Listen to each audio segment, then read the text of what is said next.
The smell found Thomas first, a sharp, acrid bite that clawed at the back of his throat, even through the haze. It was the smell of things that should not burning, wood and wool and paint, yes, but also something deeper, sweeter, like cooked meat gone wrong, and underneath it all, the metallic tang of blood.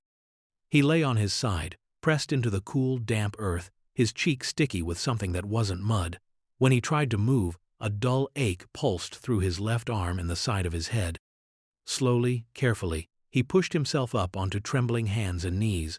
The world swam, colors bleeding into each other. He squeezed his eyes shut, waiting for it to pass, the terrible smell filling his head. When he opened them again, the colors were still wrong, but sharper now. Red and orange flickered against a sky bruised purple into nightfall. Smoke rolled in thick, greasy waves, clinging low to the ground. It coiled around things he recognized, or half-recognized, distorting them into monstrous shapes. He was outside the root cellar, the one his mother had pulled him into just minutes, hours, a lifetime ago. He remembered the press of her body, the urgent whisper, "Stay quiet, Thomas. Don't make a sound," and then a different sound, a tearing, choked-off cry, and the sudden, terrible absence of her weight. Now the cellar door was ripped open, splintered wood gaping like a wound. The village was gone. Not gone in distance, but gone in substance. Where cabins had stood, where the general store with its jars of boiled sweets had been, where the smithy's hammer had rung just that morning, now there were only skeletal frames silhouetted against the flames. Piles of smoldering rubble, and the eerie, unsettling silence that follows unimaginable noise. The screams, the shouts, the frantic cries of animals, all silenced. Only the crackle of fire and the sigh of the wind through the ruins remained. Thomas, 7 years old, stared at the desolation. The sticky wetness on his cheek felt cold now. He touched it with a tentative finger, brought the finger to his face. It was dark, almost black in the flickering light, but it felt like jelly. The smell from his finger was the same sweet, wrong smell he couldn't place. He looked at the dark streak on his hand, and a different kind of cold seeped into his bones, a cold that had nothing to do with the night air. He was alone. The world was ash and embers, fear, cold and sharp, pierced through the haze of shock and grief. It urged him to run, blindly, anywhere away from the terrible quiet. He scrambled away from the root cellar, stumbling over debris, his bare legs snagging on sharp edges. He didn't look back at the burning village, didn't look for any sign of anyone. His small legs pumped, carrying him across the scarred earth towards the dark line of trees at the edge of the clearing. The wind howled around him, a mournful sound that seemed to echo the cry trapped in his own chest.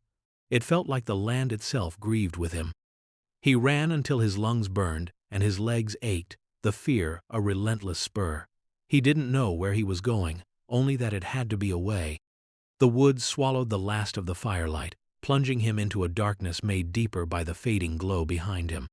Twigs snapped underfoot, leaves rustled, every sound a potential threat in the sudden, absolute silence of the forest.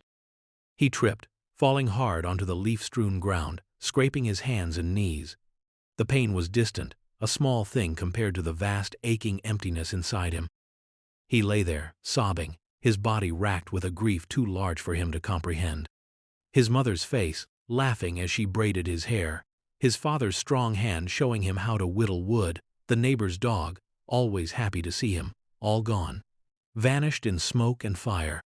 A sound cut through his sobs, a grunt, low, pained, close by. Thomas froze, his breath catching in his throat. He held himself still, straining his ears. Another sound, a rustle of leaves, a soft groan. It wasn't an animal. Animals didn't groan like that. Terror, fresh and sharp, flooded him. Had someone survived? Or were they still here, the attackers? He remembered the flashes of movement, the painted faces, the terrifying sounds they had made. His father had called them savages, bad men, men who killed. He whimpered, trying to press himself flatter against the ground.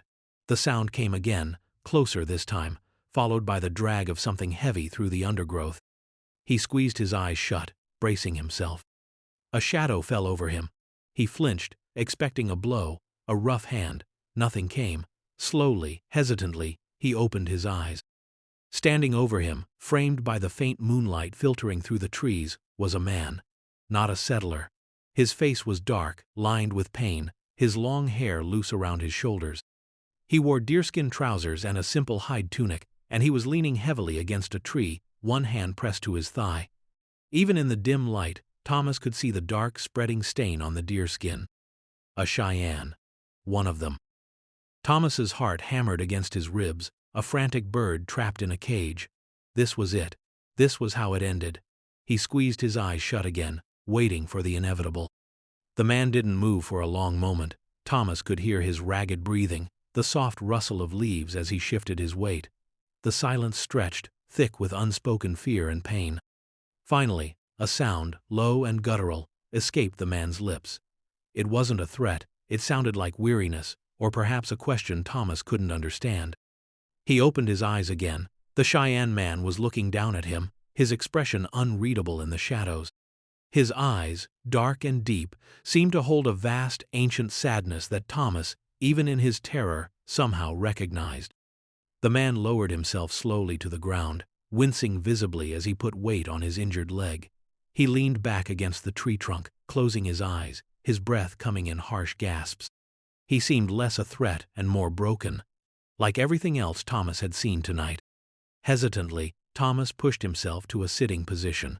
The man didn't open his eyes, he just leaned there, a figure of still, wounded exhaustion in the dark woods. Thomas looked at the dark stain on his leg, saw how his hand trembled as he held it. It was a wound, a bad one, like the leg of Mr. Davies' dog after it was caught in a trap, bleeding and raw. The fear was still there, a tight knot in his stomach, but something else was stirring too, confusion. This man, one of the terrifying figures who had brought fire and death, was also hurting.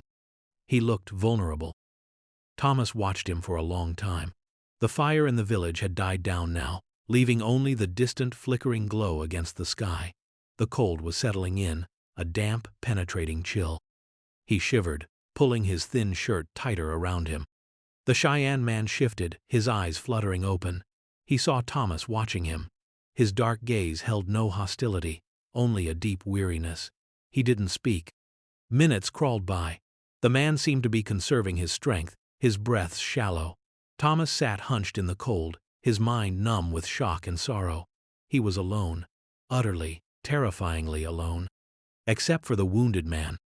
A new thought, small and hesitant, formed in his mind. He was alone, yes, but so was the man. Wounded in the dark, probably scared too, though his face didn't show it. He remembered his mother, binding a cut on his knee, her hands gentle and warm. She had always said, "If someone is hurt, Thomas, you help them if you can." But this was one of them, one of the ones who... He looked back at the man's leg. The stain was larger now. He was bleeding. Necessity, stark and simple, began to override fear. He needed water. His throat was dry and scratchy from the smoke and crying. The man probably needed it more. He needed shelter. It was getting colder. They both did. He swallowed hard. He knew where the creek was. His father had taken him fishing there. It wasn't far, just through these trees. He got slowly to his feet, his movements hesitant. The Cheyenne man watched him, his eyes tracking the boy's every move. Thomas didn't meet his gaze directly. He just nodded, a small, jerky motion, towards the direction of the creek. The man didn't respond verbally. After a moment, he gave a small, almost imperceptible nod in return. It was enough. Thomas turned and began to walk, slowly, cautiously, into the deeper woods, listening intently for the sound of running water. He didn't look back, but he could feel the man's eyes on his back. He found the creek by the sound, a faint murmur growing louder as he approached. He knelt by the bank, cupped his hands, and drank deeply, the cold water a shock to his system. He drank again, then carefully, using a large leaf as a makeshift cup, he filled his hands and carried water back towards the man. He made several trips, offering the water in his cupped hands. The man drank gratefully, his eyes closing again briefly in relief. They spent the rest of the night there, the man leaning against the tree, Thomas huddled nearby, occasionally adding small branches to a tiny, placeable, smokeless fire the man had somehow managed to start with flint and steel, hidden low to the ground. The fire offered little warmth but immense comfort, a small defiant spark against the overwhelming darkness and cold. They didn't speak. Words felt inadequate, unnecessary in the face of the night's horrors and their shared precarious existence. Observation became their language. Thomas watched the man's pained expressions, the careful way he moved his leg, the lines of exhaustion etched on his face. The man watched Thomas, the tremor in the boy's hands as he held the leaf cup, the quick, fearful glances towards the dark woods, the deep, profound sorrow in his young eyes. As dawn approached, painting the eastern sky in pale, bruised colors, the man stirred. He looked at his leg, tested it gently. It was swollen and stiff. Survival instincts, sharp and honed by a lifetime on the frontier, were beginning to override the pain and weariness. They couldn't stay here. He looked at Thomas. The boy was asleep, curled into a tight ball, shivering despite the small fire. He was just a child, a settler child, one whose village his people had attacked. A wave of something complex and heavy washed over Nahuel. Grief for the lives lost on both sides, weary resignation at the endless cycle of violence, and a strange, unexpected stirring of pity for the small, defenseless creature who had somehow found him. He had lost children of his own. This boy's face, streaked with dirt and dried tears, awoke an ache in a place he thought had long gone numb. He needed to move. He needed to find a safer place, a place to treat his wound properly, to assess the situation. He couldn't leave the boy, not like this. It was a choice made not by logic or tribal loyalty, but by the quiet, undeniable pull of shared humanity, a bond forged in the crucible of shared catastrophe. He roused Thomas gently, a soft sound, a light touch on the shoulder. Thomas woke with a start, eyes wide with fear, until he saw the man. The fear didn't vanish, but it softened, replaced by wary uncertainty. Nahuel gestured towards the west, towards the deeper wilderness, away from the direction of the village and any potential pursuit. He spoke for the first time, his voice low and rough, using simple words he knew some settlers understood, words picked up in infrequent, tense encounters. Go. West. Safe. Thomas hesitated. Go? Alone? The thought was terrifying. But staying here, near the burnt village, was equally so.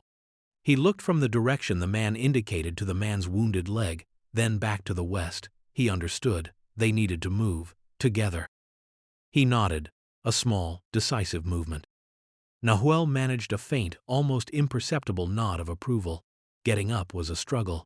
He pushed himself against the tree, biting back a groan as his leg took his weight. Thomas watched, then moved instinctively, offering a small, steadying hand against the man's arm. Nahuel paused, surprised by the gesture, then leaned on the boy for a brief moment before straightening, favoring the injured leg heavily. They began to move, a strange, mismatched pair traversing the awakening woods. Nahuel set a slow, uneven pace, relying on his knowledge of the land to find the easiest path, avoiding broken ground that would strain his leg. Thomas walked beside him, small and silent, watching the ground, occasionally glancing up at the man's face. The first few days were a blur of pain, hunger, and fear.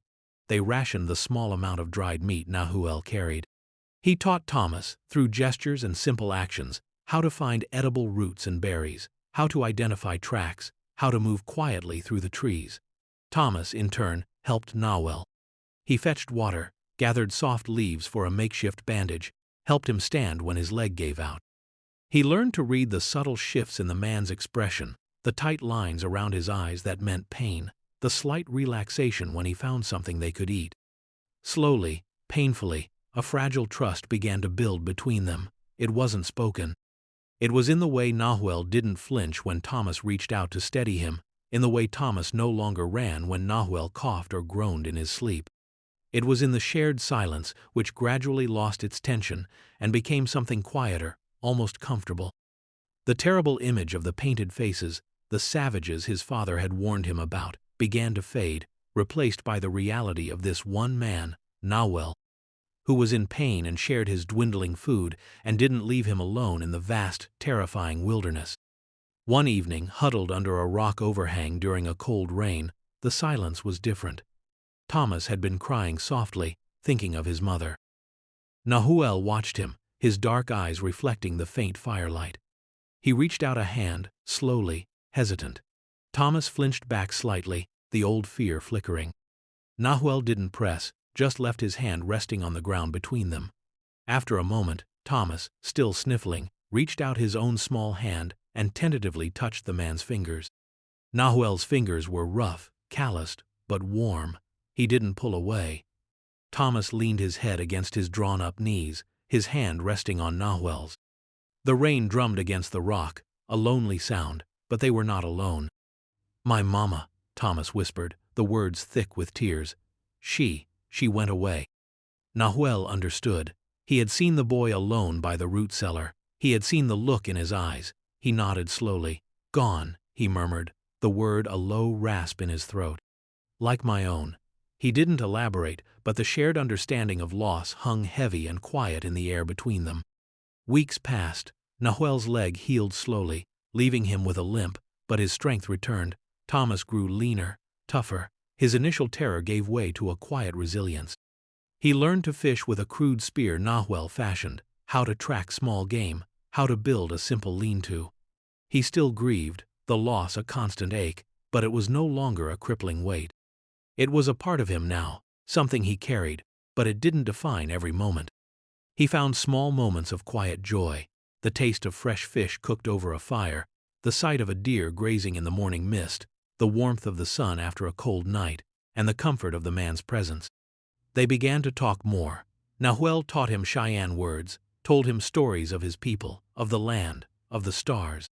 Thomas spoke of his village, of his mother and father, of the simple life he had known. They were two lost souls, one from a world destroyed, the other from a world slowly being encroached upon and irrevocably changed, finding a fragile connection in the wild, indifferent heart of the prairie.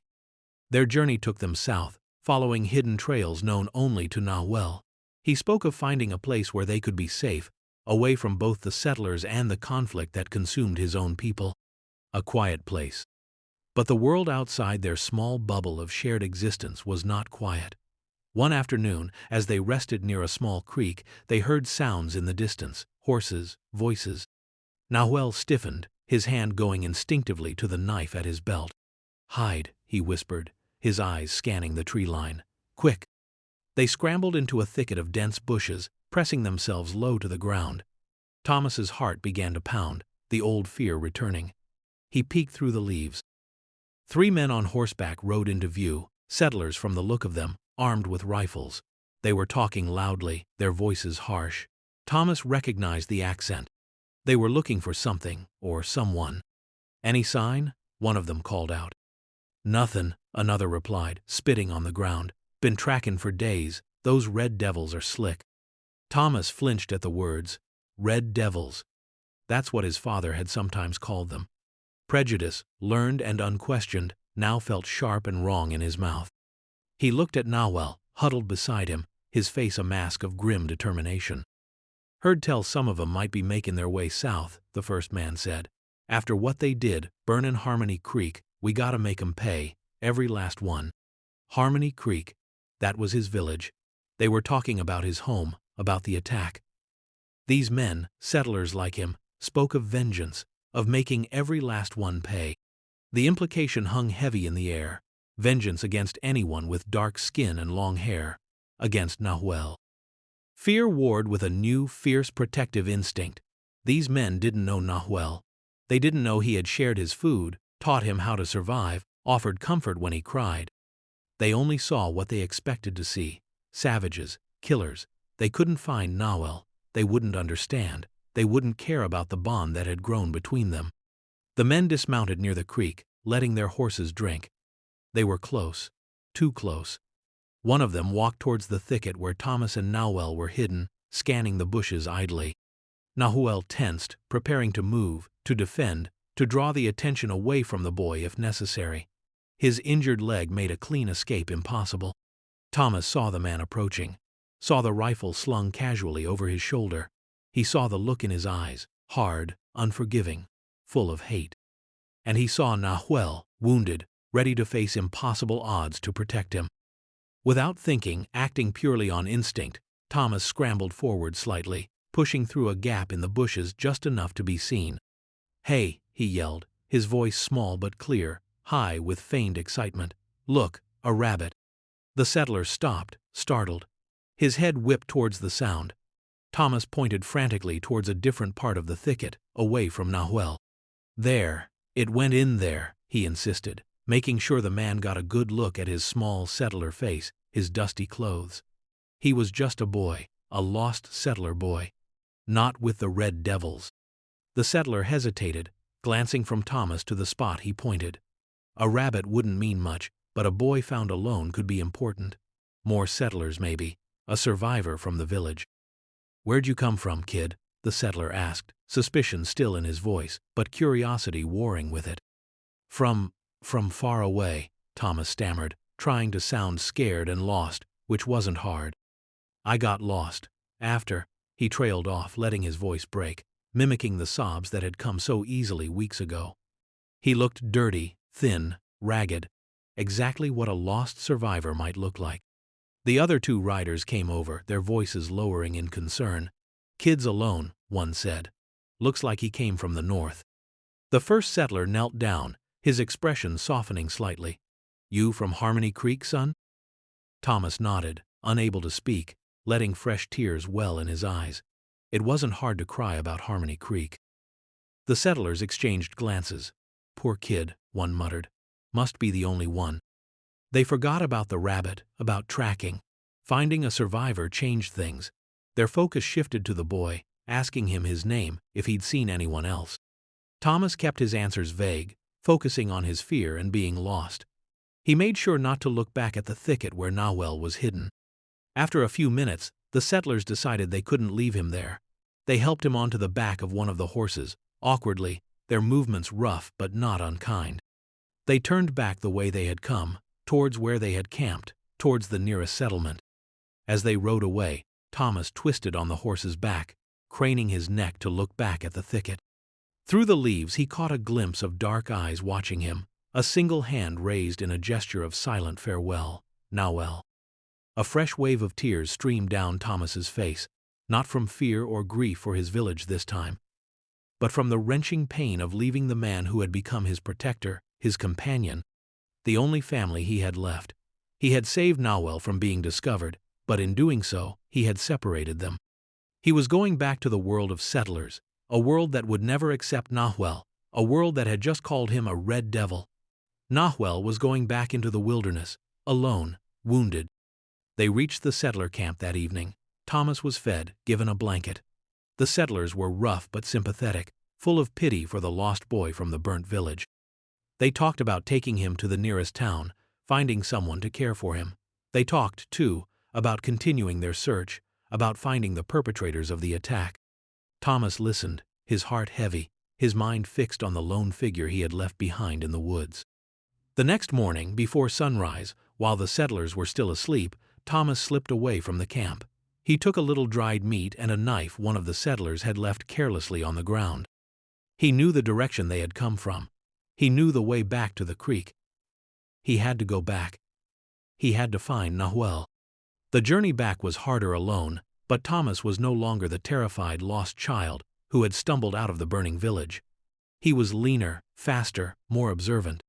He knew how to follow the faint signs Nahuel had taught him to look for: a broken twig, a disturbed stone, a footprint in the mud. He was driven by a fierce determination, a sense of purpose he hadn't known he was capable of. He wasn't just surviving anymore, he was searching. He reached the creek late in the day. The settlers' tracks were still visible, but there were no signs of Nahuel. A knot of panic tightened in his chest. Had he left? Was he gone?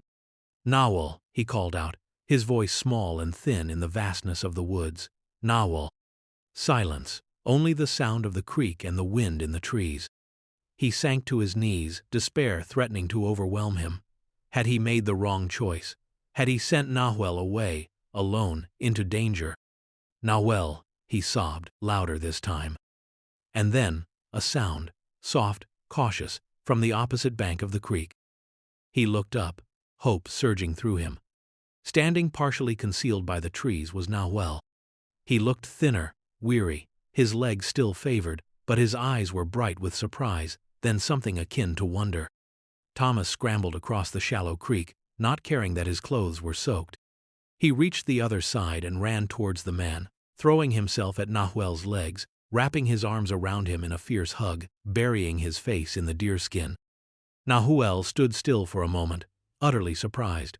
Then, slowly, tentatively, his arms came up, big, rough hands resting gently on the boy's back. He knelt down, careful of his leg, and returned the embrace, holding the small, trembling body close. The prejudice, the tribal lines, the violence that had torn their worlds apart, in that moment, they meant nothing. There was only the man and the boy, survivors bound by shared hardship and a connection that transcended everything else. Thomas clung to him, tears flowing freely now, tears of relief, of exhaustion, of a love that had grown silently in the wilderness. "I came back," he whispered into the deerskin. "I came back for you." Nahuel held him tightly. "You came back," he murmured, his voice thick with emotion. It was more than he had expected, more than he had dared to hope for. The small settler boy, who had every reason to fear and hate him, had chosen him. They stayed by the creek that night, a true reunion this time. Thomas told Nahuel about the settlers, about their talk of vengeance. Nahuel listened, his face grim. They understood, with a quiet certainty, that they could not go back to the world of men, not yet, maybe not ever. Their path lay elsewhere, deeper in the wilderness, forging a new life built on the fragile, precious foundation they had found together. Nahuel's wound needed tending again. Thomas, no longer squeamish, helped clean it with water and fresh leaves, his small hands steady and careful. As he worked, he spoke quietly, no longer bound by fear or suspicion. He talked about how scared he had been, how he had missed his mother, how the fire had been so big. Nahuel listened, sometimes adding a quiet word, sometimes just offering a steadying presence. The next day, they continued their journey, but it felt different. The fear was still there, the wilderness still vast and challenging, but they faced it together. Thomas walked beside Nahuel, sometimes helping him over rough ground, sometimes walking slightly ahead, his eyes scanning the path, imitating the man's vigilance. They were no longer two strangers forced together by circumstance. They were a unit, a small, unconventional family.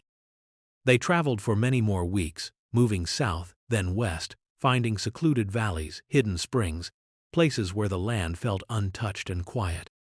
Nahuel taught Thomas how to hunt with a bow he crafted, how to make fire without flint, how to read the weather in the sky.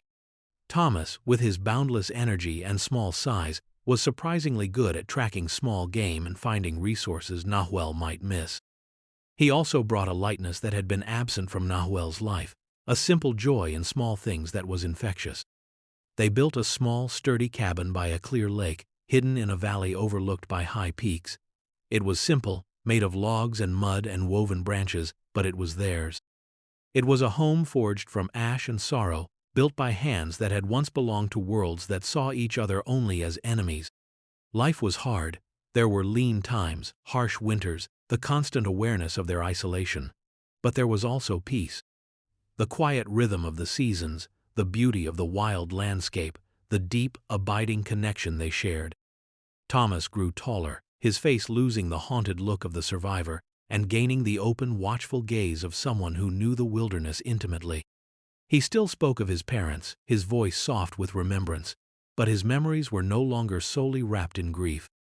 They were a part of the story he carried, the story that had led him here, to this valley, to this man.